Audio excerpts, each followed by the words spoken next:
if I had to choose, you could have all the success in the world in this creative pursuit, but come home to an empty house with no relationships and no meaning, or have a house full of meaning and meaningful relationships and deep connections, but the other stuff didn't work out. I'd choose the latter. So I think I felt differently before I got married and had a child, where like I really probably would have given up the meaning for the thing that you're talking about. Exactly, because you didn't have it yet. Yeah, right. So now having had a child, my relationship to all of it has changed a lot. And I think it does do that. I think it's maybe because like you know how good it feels to have that meaning. Yes. And like so I'm not chasing it as much anymore with trying to find it somewhere else. That meaning. Like and you needing wouldn't to make a movie. You wouldn't. If you had a bunch of hit scripts and a bunch of movies with your name on it that were feature films. Yeah. Which one day, please God, you will. Would pale like when David Swirsky was sitting here, my bandmate talking about we had the song in the movie. It's a tiny taste of success for a song that makes it to a feature film. Yeah. Fleeting moment of accomplishment. I wonder. I can tell you. Right? No, I can tell you from experience. I'm not too debating on here. I know what it feels like to like hit a target. No, but forget about. I don't mean like selling your song to a movie. I mean like if you had created something like Donald Glover in Atlanta. Like if you write an album and perform like the singer-songwriter thing, and it's like a real piece of you. And that album hits a nerve and does really well, right. You don't think that would be on the same sort of meaning as having a child? No. Like that expression of yourself in the world? It would be like really great. Yeah, but not as good. You don't think it would fill you up with like absolutely something substantial? But like such a different magisteria than what a child does for you every second of every day. It's almost not comparable. It's slightly comparable because you've birthed something, you've created something, you've poured a lot of effort into it. It's an expression of yourself, and it's resonated. And then a little while later, it's like, okay, I'm really happy that happened. And then it's kind of whatever. But like a child, as you continue to watch this child of yours develop and grow and bond with you, and however. It's hard to describe into words what occurs, but it pales in comparison. What if the album could grow and develop as well? If you could like edit it and become human? Yeah. It doesn't mean you're not proud of what you've done and fulfilled by your work, but like I feel like I came across this like funny inspirational TikTok from some billionaire who describes what's important to him in life. There's so much of that. I enjoy them because I'm like, sometimes I have to turn them off. That's like a whole subcategory on I know. TikTok. Billionaires trying to reach out to. But he was like, he said to me, I consider what I consider successful. I've made billions of dollars in my life. I've built successful companies. I've destroyed, all the things he's done in business. I've had an incredible career. People have called me COO. Well, he said, but my biggest accomplishment to me is the fact that my kids want to hang out with me when they're older. Yeah. I'd like to hear from his kids. It's easy for him to Let's say that. believe it. Let's take him at his word for the sake of argument. That's nice. The fact that my kids want to still hang out with me now as adults, I've been called many things: COO, CFO, president, board of trustees, but the most important thing I've ever been called is dad. Ryan Holiday. Now you could say, that's cheesy, but I do think it's true. Ryan Holiday told a story about he was Ryan Holiday. That guy's like the Stoics. Yeah, that's pretty Stoics. Now the Stoics have something interesting to say about his children. Those teeth are gangly as fuck. I don't know what he looks like. I don't think. I've only heard him speak. Oh. He's very charming on audio. Yes. But he said he was like emailing with someone about like, whatever. He's like, I'm actually going to be in New York. You want to grab dinner? And he's like, yeah, my assistant will send you instructions. And he gets his email saying like, be at this place at a certain time. He's there. A helicopter comes down, flies him from Manhattan to the Hamptons, where he has dinner with this guy and his family. And he said like, this guy does this type of thing all the time, but like his kids got along with him and like he was so normal. And that was like the big accomplishment to him. That he was able to maintain just have a normal dinner with his family. Yeah. Like even being able to fly people with helicopters to meet him. Yeah. Right. Is there a family member that's no longer around in your life that you would like to have around? a grandparent or something that you would? I have grandparents who have passed away. Well, grandparents are tough because it's Yeah. natural to lose grandparents. If you lost someone and you could trade a successful movie Yeah. that you made for getting that person back, would it be hard for you, you monster, to make that call to just have that person back in your life? Well, that's in If it the was past. your wife, That's in the past. your wife. I mean, I don't want Movies live forever. What? Movies live forever.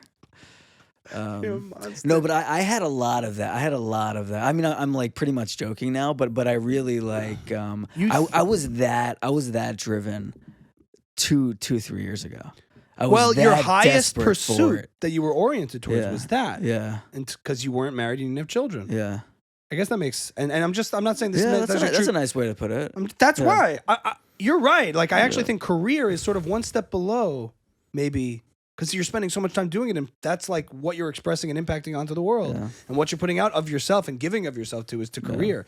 I'm not like knocking any of that. I'm just saying, as we started off this conversation about like empty vessels that be what becomes of these superstars who I guess don't invest in building family around them or any kind of things like that, Mhm. you know, it makes sense because it's Yeah. not necessarily what they've done that research. It's like of the people who live the longest, and they've said like in Japan or wherever, populations that live the longest, the common thread is that they have strong communities and strong relationships, Mhm. strong familiar relationships, and all that stuff. Well, So anyway, then my question then is how do you? My question for myself is how do I re-energize towards how hard I have to work and how much I have to want it to keep pursuing it. That's kind of my I mean, question. that's kind of your flaw where you kind of just get sleepy on it. And you're like, whatever. I have a kid now. I don't need this. Don't you love writing? I do. But yeah. So for me, it would be like the best thing I could do for myself work-wise. And a lot of people don't see it this way, but I think the mature artist creative is looking at what I've said many times before. It's their goal is not to achieve some sort of status.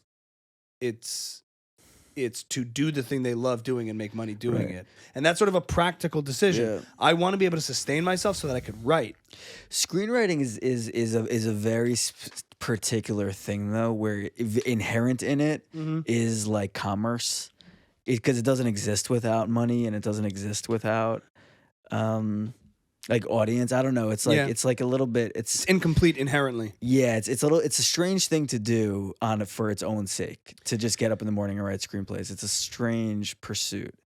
But that is like But what I you- like doing most. So You like writing screenplays the most of the all. only writing. time I'm really happy working is like I'm alone in the house, like writing a scene. alone in the house. Everything else I really don't like. Of writing even?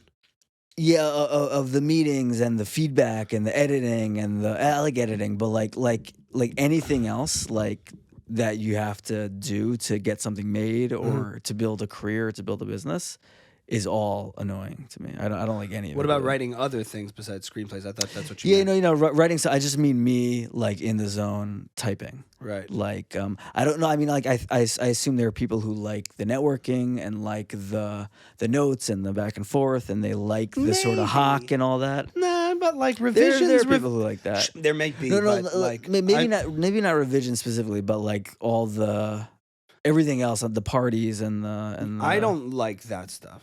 Yeah. I'm with you. Mm-hmm. I like a few things enough to put up with the other things. Right. So I love, or I would say not more than like I'm obsessed with, like, you do it all for the payoff. The payoff for me is, you think I like schlepping? I don't like carrying heavy things, but I take my amp, if I Mhm. have to, into the car, into the thing, through the cold, with the thing, you know. The best stuff are the rehearsals. It's always fun because, like, I remember David Lee Roth was on Joe Rogan. He's like, "You think it's the shows, man? That's not the fun. It's not the shows, man. It's the rehearsals, man." And he goes, "Really? Why the rehearsals?" He's like, "The show, the monitor explodes. It's chaos. The rehearsals, tight every time. It's a great episode. It's Van Halen, David Lee Roth, singer for Van Halen. Every time, and you're rocking. And rehearsals are always like, talk to bands. Rehearsals are so fun. There's nobody there. It's just you guys. I'd love to be in a Phish rehearsal. Oh, and Just rehearsals are so fun. They are, because you're experimenting. You're discovering the song or how the stuff's going to go before anybody else does. So you hear it for the first time. If something clicks, and you're like, whoa, and then rehearsals are great. Did you watch the Beatles documentary? Get a little Back? bit, yeah. Very accurate. Yeah. Of like, I saw the clips of what I didn't see the whole thing, but the Get Back scene when he's like trying to find Get Back. He's like, and you see him like that's how things happen all the time. You're riffing on something, somebody starts a humming thing, a lyric pops up. Did you see the part where Peter Sellers, the actor, just kind of walks in for a few minutes and sits quietly and doesn't know what's going on and then walks out? That's who I want to be. I get it. You've always been intrigued by that. Yeah. And that process. The rehearsals are great. The shows are like the prize that you work for. That's why you put in the time, and the unpleasant parts. It's like the shows. Post game shows, like I'm an extrovert, but after a show, like sometimes I don't want to be there anymore. Like I've put out a lot and I need to relax. But like promo, even doing social media as a musician, it's just hard. You're like, hey, come check out the album. Hey, and then the meeting, and then all the other stuff is all so that you can get to the prized moments, which is performing, recording, writing, all the creative and like connecting parts of it, where you connect to people. In writing, it's different because you're connecting indirectly, I guess, but. That's okay. That doesn't disqualify you. You're not supposed to like all that other stuff. You just want to be creative and put your ideas down on paper. Yeah, I forget even why I brought that up. Just that you were saying that your drive has diminished significantly because you're now oriented towards the higher goal of being a father and a husband. Right. Right now, I mean, I don't know. I guess like maybe specifically with screenwriting, like you're writing for it to be shared. I don't know. It's like I feel like it's like tied up for me with the ambition of like achieving. It's not just doing it for its own sake. The newsletter stuff I do for its own sake, which is very rewarding and fun. Is it because screenwriting is incomplete? Yeah, I mean maybe that's part of it. That's what Quentin Tarantino said on Rogan, right? He was like, sometimes I'm just like, it's hard for me to actually go make the movie, right? Because like I've made this screenplay. And I'm like, okay, sometimes I'm like, maybe I should just release this. I've like poured my heart and soul and sweat into this whole thing. And it's like finally done. And now I have to actually like make the movie, right? And it's like, he's like, is that, because Joe was like asking him, like, isn't it exciting to make these movies? He's like, it's actually hard to go from like, that's a hard process. Like now it begins. I've done all this work, and now I got to make the movie. Yeah. Now you got to make the movie. Yeah.